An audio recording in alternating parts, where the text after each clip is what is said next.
So hello, welcome back to the New Order. So we are here to kind of I don't know if we're not going to finish off today, but we're at least going to make a little bit more progress into the New Order because I want to actually finish this campaign off, because I think it'd be just be good. I don't want to have another campaign just end suddenly. Now this is not necessarily a full return to Hoi 4, of course. It's been like a week, okay? But we're here to finish this off. Also, I have a webcam now. It'll be on if we do any more series in Hoi 4 going forward. Which again, it's going to happen. We're gonna play some more countries as stuff goes on, but it's gonna be again a lot fewer and far between. Also, you see that EU5 officially got announced? That's something. Anyways, we're back here. We're playing OFN Antarctica. And how are things looking? Militarization's okay. Legitimacy's okay. Honestly, I remember things that were ending off at a pretty decent note. Now, again, it has been over a month. Everybody's active. It has been more than a month since we've last played this. Because, again, I was on vacation. And when I came back, I decided to not immediately go straight to Hoi 4 and to give me a little bit more time doing something else, which has been fun. If you have not watched the Numby's Number Factory videos, I think those are a lot of fun. If you have not watched any of the Blueprints videos, I do recommend you go and check them out, even if you hate them. Research slot is nothing. Civilian factories, you are still nothing. You are nothing. This is available. What do we actually have? Philippine Civil War. How many points? We have 454 command power. Gain more legitimacy. Okay. I mean, what's going on in the Philippines right now? Are we winning? Because I remember the Japanese, yeah, they re-invaded, which is, like, not great. We've already finished with you. Okay, you know what? Sure. We'll spend the aid reconstruction. We'll see how that goes for us. And is there anything... We do have a lot of legitimacy. So you can promote officers, but it does decrease cohesion. And again, we want cohesion to be up as high as possible here. We also against the supplies. Militarization is definitely our lowest thing right now, so I don't really want to touch it too much. And I think aside from that, we're looking pretty good. Again, we do have our volunteers in Madagascar. And, I mean, Germany's going to lose this for sure. For sure. But I don't remember, are you in the Japanese or in the American sphere? It doesn't really say right now. I think it maybe depends on a few factors, but I don't remember what those factors actually are. Okay. The engines of progress. Also, another reason we're doing this now is because I don't want to do Caesarean and TNO still over at the same time. So there's going to be a lot of reading. The engines of progress. The thunder of two heavy engines struggling against the frosty cold boomed in Lewis's ear as the plane came to a stop, rumbling in its dissatisfaction with its present environs? You're gonna blame it. Having begun its journey in Toronto and making pit stops along the way to McMurdo, it was only due to well-wrought steel that arrived in one piece, likely Midwestern steel. The Ohioan and Lewis quietly pointed out. Its cargo was far beyond the bounds of the Great Lake region, even North America. As it ascended the back ramp, the geologist was greeted by a slew of fresh figures. Going through introductions, she put faces to previously known names. Sienna was a quiet physicist from New Jersey. Alexandra came from Melbourne and was looking to make an explosive start in her meteorological career. And Bonnie was a New Zealander intended on finding evidence to back her anthropology theories. All in all, there were 6 new researchers in Lewis's team, each concentrating on different topics that would be impossible to study elsewhere. Listening to their excited comments as they walked the runway and marveled at the landscape, something that still left Lois awestruck from time to time, her mind wandered to the precarious location in which they found themselves. The shadowy military projects that stormed through McMurdo were a constant reminder that tension with Germany and Japan remained high. And for all that Hillary tried to assure the civilian scientists and the lack of threat the OAA faced, there were always a bit of concern and helplessness worried in the back of her mind. That was part of why she had commissioned a team. She was taking control back from the chaotic void of global politics, a void in which Antarctica was swirling. And then a flood. Lieutenant Ryan Lush felt as he hadn't slept in a week. Ever since the first German defectors had crossed the border from New Swabia into the OAA, a deep sense of unease had settled over him and his men at the border outpost. The first trickle of the Weimar was sent to the command staff into a flurry of activity, relocating the defectors to McMurdo and thence into captivity. But now Lush is watching with a few dozen more German approaches the command with their hands in the air. Lush's second in command, Christian Bird, vocalized the confusion everybody felt quite succinctly. What the fuck is going on in New Swabia? Lush and his men, bundled in their Canadian Goose parkas, exited the command post and began working their way towards the approaching defectors. As they got within a few hundred meters of the Germans, gunshots began to ring out across the snow. Lush's men began to panic and take aim at the defectors, several of whom were already throwing themselves to the ground. Lush got onto the radio. Hold fire, I repeat, hold fire! The defectors are unarmed. They're not doing the shooting. Then who is? Bird replied. Lush looked to the horizon and saw several flumes of smoke rising to the air. A moment later, a column of snowcats trundled over the icy ridge towards beyond the defectors, disorganizing dozens of infantrymen into the plain. One of the cats began blasting a German from a loudspeaker at the defectors. Crit said to the radio. What are they saying? I only caught the last of it, but it sounds like they are ordering the defectors to stop and turn around or to be fired upon. Don't they care that we're in the line of the fire? Jesus. I'm going to call McMurdo. We need to know what the hell to do with these guys. I'm going to chew a little bit of gum because it keeps my mouth from not drying out when I'm talking. Yeah, said Bird. Rules of engagement are pretty thin on this one. Okay. What are your decisions? Promote, promote, promote. And how long, actually? I want to check on you. How long until you're actually... We need to zoom out a little bit. 32 days, 17. Okay, so we got a few weeks still on you. Options on the table. Rapport, Reedy, Beale, and Hillary met in the Situation Room at McMurdo. The worst has come to pass. The trickle of defectors from New Swabia has turned into a flood. Rear Admiral Reedy relayed the situation to the others. Lieutenant Lush reports that his outpost has made contact with over 40 Germans who want to defect. The problem is that there are contingent on loyalists on the German side of the border who are obstructing the defectors' passage, threatening to fire upon them if they take one more step towards us. Our boys are in the line of fire and the defectors are stuck on the ice, refusing to go back and being unable to go forward. From a cursory visual observation, they seem to be running low on provisions. They have no mobile shelter and are inadequate cold weather garments. Reborn ran his hand through his hair and sighed. Christ. There was no problem taking in a few defectors that crossed unopposed, but the facility crossing now could start a diplomatic crisis.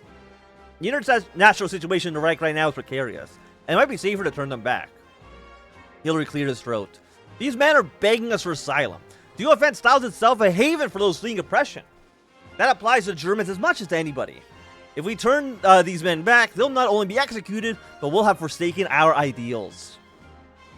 Beale shifted uncomfortably. I know nobody wants to contemplate this option, but it must be stated. Could do nothing. These defectors won't last long. Eventually, they'll either choose to succumb to the elements, or they'll turn back on their own accord. Everybody at the table looked a little nauseated. They knew how cold it was out there. I'm not saying that we should do it, but all options need to be clearly stated. Reborn sighed. It was his decision to make. I'm kind of feeling like we started an international incident. I don't know about you. Turn them back. Approach the defectors unarmed under a white flag. The Nazis wouldn't dare firing upon us. Or we do nothing. We will lose 50 political power. Australia gets more support. We lose 5 militarization. We gain more intelligence on Swabia. How much militarization do we have right now? We have 37. I think we're okay losing 5. Again, what are your missions right now? Thing is, it's been so long, I don't remember what we were doing. I think we're probably getting more militarization. Like, that makes sense. Also, the Germany's at 104. I honestly did not know it could even go above 100. But again, Germany and Japan both have very, very, very low legitimacy in their countries. So we could maybe exploit that some way, somehow. I just don't know how yet. And how are you guys doing it? 2 divisions here. That's in Russia. I could not care less. Where are your units? Okay, you're gonna get these guys crushed, and hopefully all these troops from Madagascar get sent down south. You know, where it might be, better for us. I'm gonna pull you back. Maybe we can go around. Does that make sense? I think it makes sense. And I don't want to die. I don't want to lose this division. If I lose the division, I can't really do anything anymore. The Midnight Oil. He acted like he was in a rush. Emptying the office that had been so filled with papers just a few hours ago. The desk was almost unrecognizable without the piles of documents littering it as usual. Every bit of paper that had crowded the office was now stashed in a wheelbarrow, ready to be taken away. Lynch drew the last glance at his office. There's nothing left to do here, except to dust up the empty corners. Then the office would be fit to be used again, with the secrets of the previous era gone and destroyed for good. Gray pushed the wheelbarrow out of the building, and led to the border of the security perimeter, and dumped its contents where the ground was dry, before emptying a jerry can of gasoline onto the pile. The fire that quickly burned through Rip's unavowed secrets lit the electric fence, and quickly created a heavy column of smoke that rose into the cold air of the spotless night. Lynch was left wondering, as he watched over the remnants of his documents smoldering. What was he helping disappear? How many untold deaths? How many lives destroyed? How many towns destroyed thanks to Rip and its help? The secrets disappeared one by one, as a pile diminished in size. But perhaps it was for the best. They weren't even supposed to be in the Philippines. It was definitely off limits. Blay had been an intervention where he had pushed the boundaries of his authority, but he had truly crossed it now. Lynch knew his sector wasn't the most pleasant one, but he knew it could get worse, and there was trouble ahead if he did not cover their tracks. When the sun began to rise, the pile of ashes had ceased smoldering. It was quiet now. The secrets of the foreign patriot were safe, known only to the grave. It didn't matter. They were waging the right war, and the rest was but a side statistic. As long as he breathed, there would be hopes for victory. What are we losing? Yeah, pretty badly, actually. Like, it's really not good in the Philippines. Okay, we are pulling back again. I don't want to die. That would be very embarrassing for us. Okay, there's no German troops here. We can advance a little bit. Have you guys cleaned up here? Not quite, but Japan is helping out a little bit, for sure. I just want to see. Because I know you're almost dead. I know you're, like, right there. But you're not there quite yet. Okay, we've taken this from you. Do we know? Let's actually take a look. What do you capitulate at? 5% or less. I mean, that's a lot. It is going to take a while for us to actually get our way down there. Okay. We go our way up north or we go down south? I think we'll go here next. I'll be honest, I don't really know what my allies are doing. They're kind of doing nothing at all. Half troops. A chill wind cut across the field outside McMurdo, throwing snow into the Vice Admiral Reborn's face. Major Bennett L. Lewis stood next to him, both clad in a bright orange Canada Goose parkas. You brought some friends with you this time, said Reborn. Permanent Defense, Advanced Research Project Agency, one of your engineering boys? Give it to me straight, Bennett. What's going on? Just a routine checkup of your team's progress on Iceman. That's really all this was. I'd still be upset with you for interrupting our development. I don't see why this couldn't be dealt with in our usual communiques. Maybe we just want to take in some of the lovely scenery, said Lewis with a smile. Reborn wasn't smiling as he said it. I'm not an idiot, Lewis. These men are taking measurements over there, and the rest of your team wouldn't be wasting the trip unless there's a damn good reason. Is there anything wrong on your end? No, of course not. And even if there was, I couldn't tell you. Consider this a precautionary measure. As far as your men are concerned, we're just scoping out possibilities in the event of a new Swabia suffers from the chaos gripping the Reich. Okay, still more half-truths. Well, what do we have right now? I want to take a quick look at our stats here. And for our missile project, we have a lot of supplies. We can definitely afford more of you. More supplies on this part. Can I do anything with you yet? Are we in purple? No, but we are in blue still. We'll spend some supplies on this, and I think we should now have... yeah, 3 of you. Militarization's okay. Again, I still don't know what you're doing, but I think we're trying to... if I'm remembering, we're trying to lower their legitimacy.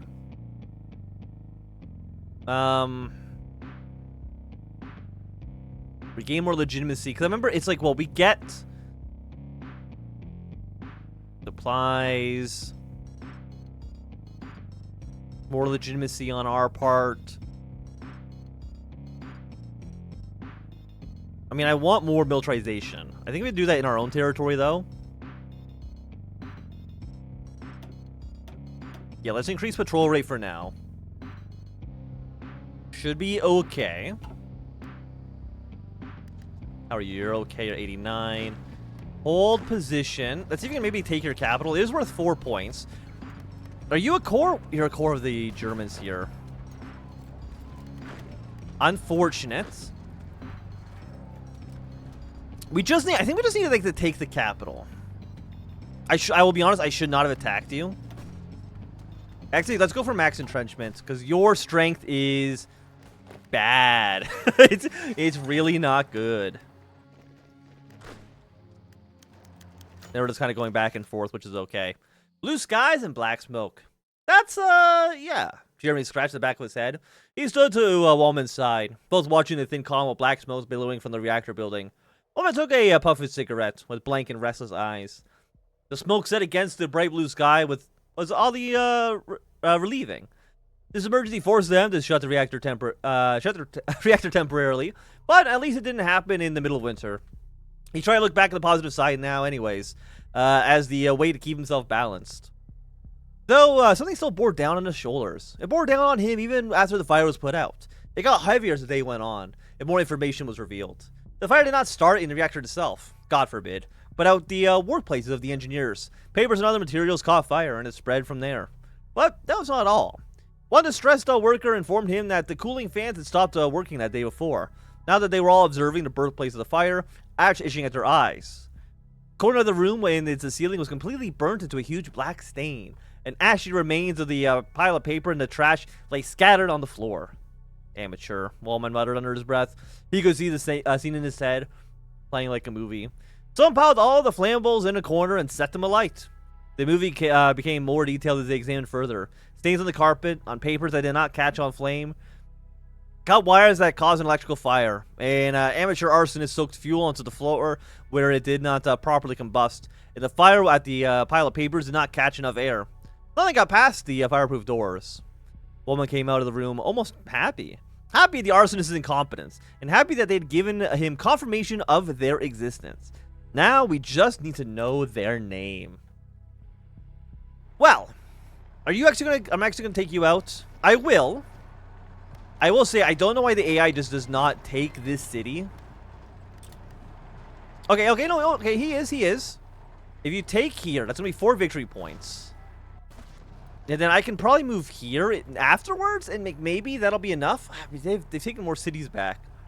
Because the AI is, let's just say, not the most competent, unfortunately. Okay, I want to take another look at you. You are now at 10%. You're now encircled. You're going to stop being encircled in a moment. Unfortunately. Homemade reports. So, Lich stated, grabbing at one of the many piles of paper lying on Rip's desk. Where do we begin? There's not much left for us in the Philippines, Rip replied, pushing aside reports that cleared some of the space on the desk. If we were professional, we try to stabilize the region to ensure the Filipinos don't switch sides, again, using all the economic means at our disposal. But the ball sense I'm capturing from the region are not very good. The Philippines are more or less isolated from the rest of the world, since Indonesia and the surrounding islands are still Japanese jewels. It's not very attractive to invest in these kind of conditions, especially with the political instability. Why don't we alter the reports then? It wouldn't be very difficult to fudge numbers, Lich replied, flicking papers around to find the ones that interested him the most. With a nod, Rip quickly got to work, crossing out certain lines and reports warning of the instability of Filipino financial markets. Lich did not waste time grabbing a pen and began writing reports touting the merits of the real estate market. For hours, the two frantically scribbled out pre-existing reports or created new ones entirely. Gray, call your assistant. We need to have all of this typed and sent to Wall Street and whatever we can find investors. The Philippines aren't going to rebuild themselves on the saving of its people. My opinion is, some of these wealthy investors are going to wake up a bit poorer than they were before, but it's not like it's going to change anything for them at all. Lich grinned. You trust the markets anyway. Now, the Philippines are essentially, they're actually already on the southern island. Like, I think the Philippines are already dead.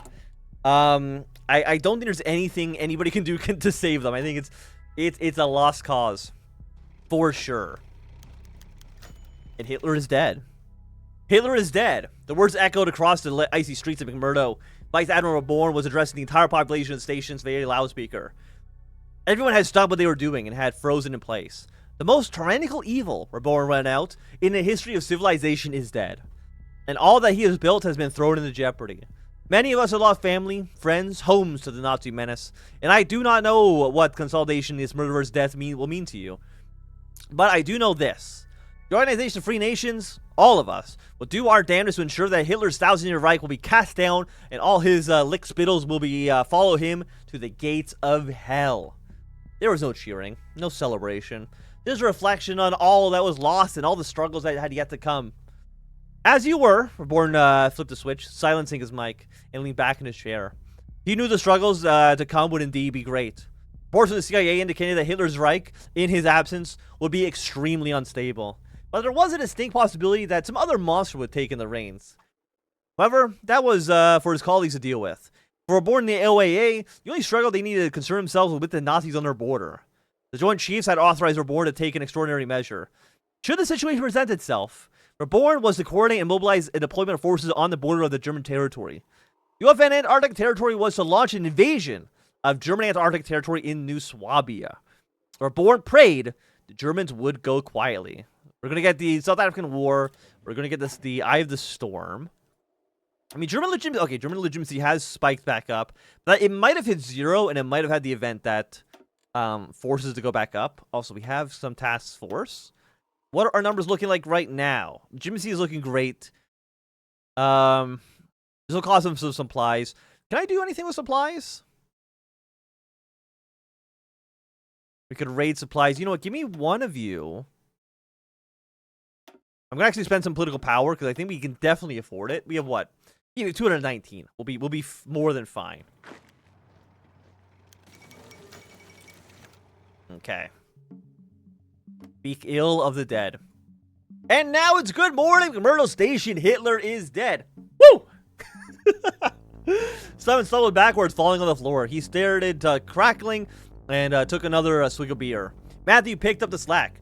If there are any German listening, you're probably having a somber night for your Fuhrer. Maybe you're crying too. Well, for the rest of us in the world is having a party. Everything Myrtle is getting drunk tonight, having fun at have fun with your funeral processions, you fucking losers. Taika, the somber one of the group, wrangled the microphone from Matthew. If anyone important is listening, don't give us the NJP. It's a special night. Taika went up the air and Simon pouted. Ah, Taika, you're no fun. You want a drink? Taika shook his head. Nah, mate, I gotta make sure you don't fall asleep in the snow. The radio crew then embarked on a pub crawl across McMurdo Station, popping into every sector's celebration. By the end of the night, Simon and Matthew drank out the breakers with the eggs heads, that shot with the strange men in black suits, and played poker with the sailors on the base. As the sun rose at 4 a.m., they filed back to the radio hut, thoroughly exhausted, with a cup of tea prepared by Taika. Whatever happens next in the Reich, it's not gonna be pretty. Simon took a sip. Their day of reckoning is here, and you guys know Goebbels. The other two nodded. Well, he used to say, if we have power, we'll never give it up again unless we're carried out in the offices as corpses. Well, Hitler's a corpse now, and everybody's stepping up to the plate. Taika, with his interest peaked, pressed Simon to elaborate. What's going to happen in the colonies? Simon, stirring sugar in his tea, continued. Well, imagine the Reich as someone with a boot on everybody's neck. Africa, Russia, Poland. Now Mr. Reich is having a mental breakdown. You can't keep your boot on someone's neck if you're having a pandemonium upstairs, right? I recommend you start keeping newspapers in case your grandkids ever ask you about the 60s. Someone took a sip and smirked. Because it's all going to go to shit. Excellent. We love that for us. And back from the bush. Ration stormed through the corridors of McMurdo Station and entered Rip's office. Without knocking, it had become a habit by now. His superiors were piling up new papers on his desk, replacing notes that had disappeared after Operation Foreign Patriots. Gray added his own to the pile and sat and opened up a folder. What do you got? Rip asked while emptying a drawer and dumping its contents in the bin. Contacts mainly. The continent is full of people that are ready to help us, if we can pay. French, British, Belgians. Here is the full report I wrote with details attached. To give you a brief summary, the main group we can rely on is in Capricorn, made up of British soldiers and adventurers. They expect us to instate majority rule in territories while free, unlike other British mercenary groups whose interests are conflicted. They're ready to fight, Clifford Dupont's collaborators, but are not willing to give up the principles of minority rule. Then we have the French, mainly coming from the Free French territories, selling themselves to Nazis in Africa. We can appeal to them if we bid high enough. What do you think of promising de Gaulle his former colonies back? It's unlikely Washington would approve of that. They don't want to recognize the Gaul as a legitimate ally, if you are creating distrust with the French state. Plus, we're not sure the French would be able to hold these territories. In that case, maybe the Belgians, led by Schrame? I don't know how you say that. They have been devoted to order keepers of the Nazis until now, but we can appeal to their hopes of restoring Belgium. Perhaps we can sway them. In that case, maybe the Belgian... Oh, okay, I just read that. I heard they were killing blacks for living in the Congo, Rip questioned. How do you think it'll go when we try to convince them to join us? The best we can do is sideline them until we're done in Africa. I doubt they'll take our projects for majority rule and decolonization well. There's little hope to sway the pro-minority rule British and the Belgians, but Capricorn seems to be our cause. The bulk of our effort should be to convince the French and to find a distraction for the Belgians. Why not send it to Colombia until we're done? Two men continue planning their schemes long into the night. Okay, what do we have right now? So again, legitimacy, militarization, supplies. I think are all looking pretty good. Well, what do we have? We have so much political power. Cohesion right now is at 54. I mean, you do boost cooperation. So, you know what? We'll spend 40 points on you. I think that's okay. Amilitarization. 6 legitimacy. And we'll do the Australian outpost. I think this all seems okay. Just spend the points that we have. And it shouldn't be too bad. Again, our task force are looking good. We're happy to see them. The eye of the storm. Ryan Lush stood at his outpost looking over the border. He listened to the radio when suddenly the music cut out. What followed shocked him. Hitler, the greatest tyrant in all of history, was finally dead. For a moment, he was happy, but only for a moment. Hitler, in the end, escaped justice. His death was merely a consequence of the fact that all people are mortal. He felt some comfort, at least, in knowing that the man would no longer be causing problems, though. Reborn's last words about leading Hitler's supporters to the gates of hell were foreboding. The Reich would be in disarray, and violence might occur even here. He looked out on the ice, even here. A frozen, almost lifeless wasteland where nothing grows. Humans will die in droves for this place. Blood will be shed here, and that blood will freeze in a permanent reminder of humanity's crimes. This last bastion of nature, left untouched by mankind, humanity would taint with their blood and their hate. Lush thought if there was a god, he wished he could apologize, but no apology would suffice. Lush took out a photograph of a pregnant woman and stared at it. He reminisced a moment about her. Claire, I promised you. I promise you, I'm going to make it back home. He sniffled a bit. I'm going to put this behind me. I'm going to come home and kiss our baby, and he couldn't finish his sentence through the tears. Ryan would do everything that he could to keep that promise. Envy. Joachim was thoroughly exhausted. It had been a long day in more ways than one. After a lengthy patrol, he was hit with the earth-shattering news that Hitler had passed away. So his long day of patrol was exacerbated by a funeral procession. Consequently, when Joachim plopped into his bunk, he damn near passed out then and there. However, the German was too curious to go to bed. He wanted to see what the rest of the world was thinking. He grimaced at the thought of the celebrations that were springing up around the world. Making sure no one else was in the area, he switched on the radio. It took many minutes to get the antenna perfectly situated. Once he was finished with that, he carefully tuned into 104.5 and Myrtle FM. Immediately, he regretted his decision. Instead of hearing the decadent Western music, he heard the obnoxious, intoxicated Untermensch that occupied the airwaves. You know, I just realized, the man speaking was obviously American, his words slurring. I'm a goddamn Polish-American Jew. I triple hated Hitler. Woo! Holy shit, I outlived the fucking guy. Joachim grimaced. He knew there were millions of Jews that slipped out of the grasp of the Reich. With the current state of affairs in the fatherland, he might even escape it permanently. He thought his thoughts were again interrupted by the radio. I was having a good day before this, and now it's a good evening. Remember the station, Hitler is dead. Swearing, Joachim shut off the radio. All that awaited him was silence. It was deafeningly silent in Schwabenland. He envied the man behind the radio station, even if he was of a lower race. They obviously had friends in the radio station of his. He was probably warm too.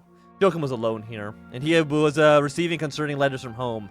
His parents and Joachim's Ferdinand retreated into their summer home in Ashles. Weather was about to go down. They wanted to be high in the mountains, away from the other people. The lonesome Aryan had come to terms with the hopelessness of it all. He was stuck on the frigid bottom of Earth with a pit in his stomach. The power struggle really ready to tear his home to shreds. Then Joachim Fleger wept. Well, I simply just wouldn't have been a Nazi, but you know what? That is A-okay. And how's our troop doing, by the way? Is he dead? No, he's not dead. Very, very happy to see it. How are you not dead? You're at 7%. We need to take a city somewhere. I've actually forgotten the hotkeys. It's Z, okay. Keep you here. We just need somebody to go take a victory point, okay? Anywhere I think would be okay. Are you guys even moving down south? I think you are, but very, very slowly. The victory point here. We got a victory point here as well, because you're a core state. I will say our strength is not great. Morale is fine, but the strength is not where we want it to be at all. Are you... You're a core state. Yeah, our strength is so bad. We can't reinforce our unit, which is actually a problem. I don't know if there's anything we can do about that. Actually, no, you probably give me equipment, don't you? It says military equipment. It probably just gives me guns. If the game would load in properly. Okay, no, there's the Civil War. And I want to skip this, please. No, it gives us command power. So it actually doesn't give us guns, which is very, very funny. The South African War. You're over. Madagascar can't do anything with either. That's not German infrastructure. Sideline the Belgians. Let's smuggle weapons to the mercenaries. I think that seems like a good starting point for us. And now we have... Who was actually Germany's successor? Was it Bormann again? It usually is.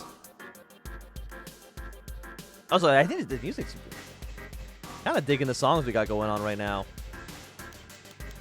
The underground stampede. It was early in the morning when they got the call out of the tunnel. The sky was dull, a deep blue, set against the dark landscape. Edward and other drowsy workers shoveled across the snow and into the dark tunnel. Something felt odd today. There were more soldiers than normal. They glared under the shadow of the helmets. Cold wasn't the only thing that was hard to breathe. Tension was in the air. A tunnel down south had collapsed, and another to the west was apparently off limits now. That's what the rumors said. Now they're marching into another. It wasn't, if he wasn't so tired and sleepy, Edward might have complained about this. Instead, he tried focusing on keeping his eyes open. Shouting about an emergency woke him up. Emergency repairs, lights inside the tunnel flickered dimly as he marched deeper and deeper. The walls were narrower. The pale worker ran up to them, pointing deeper inside, where the men surrounded a tilted support beam. It's all going to fall soon.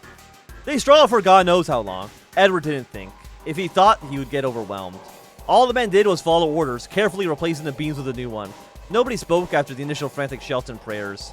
There was a silent relief when the work was done, and all was well. For a moment at least, until the silence was broken by the bitter sound of cracks spreading across the tunnel ceiling. Again, nobody made a sound. The small bits of ice fell around them. Short, chaotic ideas jumped around Edward's head. The instinct to run was overbearing. Then the lights died out. Every man around him stampeded, trampling and running over each other, all headed to the same direction. Out. But the falling ice was faster. And the last thing Edward heard was screaming. Okay. How's our missile doing, by the way? What do we have? What do we have?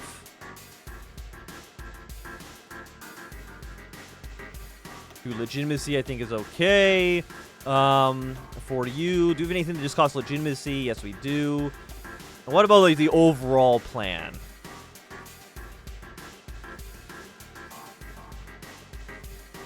Hmm. 100 political power, huh? How much militarization do we have? I want to make sure we're not going to like hit 0 by doing something stupid. We're currently at 36, huh? It only costs 2. 100 political power. You know what? We have the political power, so I'll take it. Again, we're looking okay. I think you just need to take like one city. Okay, Japan has won the Philippines. That is depressing for us, but nothing we can really do about that. Okay, Kevin Delago Castillo, United States Marine Corps. Nathaniel Moreno, United States Coast Guard. Adam Tinsley, United States Army Ranger Corps. Joseph Dugsman, United States. Stomach strokes with parts. He spent all day listing casualties of retaliatory invasion of the Philippines. The United States had done what they could to evacuate, but just wasn't enough. He held a thick stack of paper with hundreds of names on each page. He was determined to list off every single name and refused to offer of a water or tea break from his fellow radio operators. Taika was outside smoking a cigarette. He hated hearing those names. Everyone on that sheet of paper had a story to tell, a life to live, all cut short because the Japanese couldn't leave well enough alone. As he took another drag, the anemic figure passed by him and stopped. He pulled out his pack of cigarettes and popped one into his mouth. Taika, elder gentleman, lit the man's cigarette. Who was this stranger? Had he always been there? Pretty rough day, huh? Mysterious man said between puffs. Taika tried in vain to distinguish his accent. Taika nodded. You could say that. We lost badly. The mysterious man nodded. I suppose, but look at the sunset. Even if the worst comes to pass, there'll still be sunsets to enjoy. Taika, taking the man's advice, gazed at the vibrant colors radiating Murdo sound. Minutes later, Taika finished his cigarette and noticed the figure was gone. He was too enthralled in the sunset to even notice. That night, he checked into all the barracks, but there was no sign of the mysterious man for whom he shared a smoke with. The exile could speak to those inhabitants in more ways than one. Okay. 15 points. We've done in 15 days. We are getting, 0.56 per day is actually, I think, a pretty decent rate. And is there anything we can do? Because again, the AI just simply will not take victory points, and I don't know why they will not. Like, just take them, please. Radio show. Woo! Got a spicy bulletin for all of you tuned in tonight. Someone flicked the paper in his hand twice, making sure the microphone picking his nose. It's all going to hell, folks. Simon took a sip of tea. Never the type to like tea until Taika and Matthew peer pressured him into taking a swig. Now he's hooked on this stuff.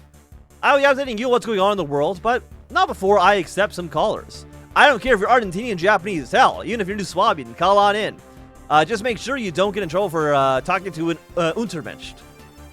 He will return to some new tunes, fresh from the Coast Guard's latest shipments. See you in 10, lovely listeners.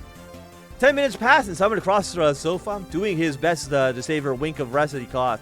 Yawning, he switched on the microphone. Well, that's a lot of callers. Some of you must be burning the midnight oil. Line 1, you're alive. Line open to stirring of German profanity, followed by, who do you think you are throwing a party after the Fuhrer has passed away? Whoa, can I get a name? Where are you calling from? For the love of the audience. Simon found himself cut off. Fuck you, you motherfucker. Simon, indifferent to the profanity aside. Okay, bud. I still don't have your name. I'm assuming you're calling from New Swabia. Evidently, Simon seemed to have taken the German off guard. Huh? Yeah. Unfortunately, his tactics wore off quickly. You'd think you're safe. You'd read the news and think you're winning, but this is just growing pains. Whatever emerges at the end of this. Simon hung up the line as the German descended into rambling. Never got his name. Damn shame, that. He quickly composed himself. Line 2, you're on the air. If you're a Nazi, I'm hanging up. Okay. We have this division here. I want to get you, to not be there. Okay, he's going south. The game has crashed. Very cool. We'll be right back.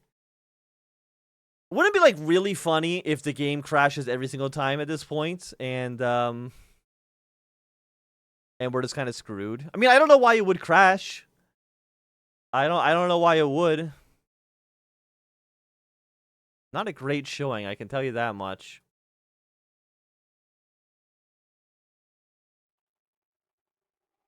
That is A-okay.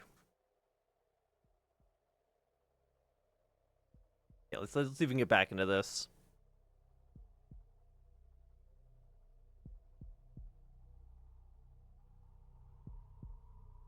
Okay.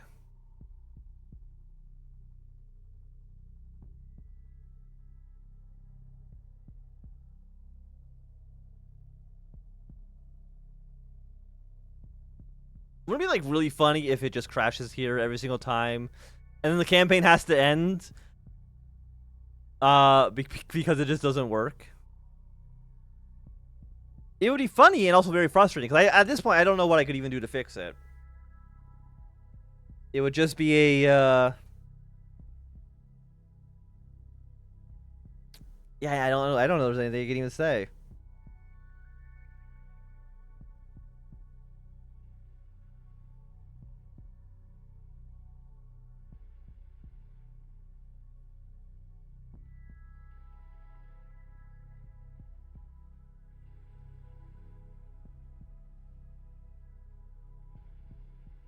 Be right back.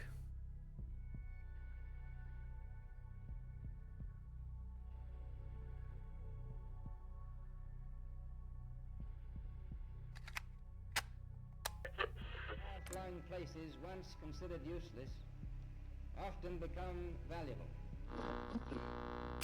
Okay. U.S. Air Force glow passes brave the icy terrain. The question is it going to crash on the 6th again? Let's find out. Also, why is the game? There we go.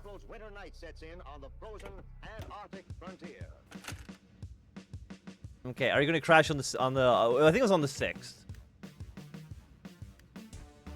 Trying to think, like, what would have caused it to crash? Okay, there's the radio show event again. Okay, I mean, this is different. This is different. And Finn, the end has come, and General Marcel Begard felt satisfied. He got everything that he had wanted, and it was clear that his men had too. From the way they were drinking, eating, partying, and generally going crazy. Robertson had proven to be a man of his word, giving Begard an assignment perfect for the strength of the Free French forces. Thanks to that magnificent bastard of the CIA, man, Begard's mercenaries, operating as always in the service of liberation, had managed to crack more than a few botched skulls, taking land for freedom and the United States, and in general proven that despite their squatting on the lands of the metropolis, the Germans remained, as they'd always been, inferior because of their tyranny and tyrannical because of their inferiority. Pulling out another bottle of whiskey and pouring it out over his subordinates, Marcel Begard thought forward of the years ahead. Surely France will be free again someday. His efforts would be bringing that about. The Marseille would play through his mind. Please do not crash on the 6th. I don't even know what happened. I don't know what event would have caused it to crash. God damn it. God damn it. Okay. Okay. Well, that's going to be the TNO Antarctica because I don't know what's causing it to crash.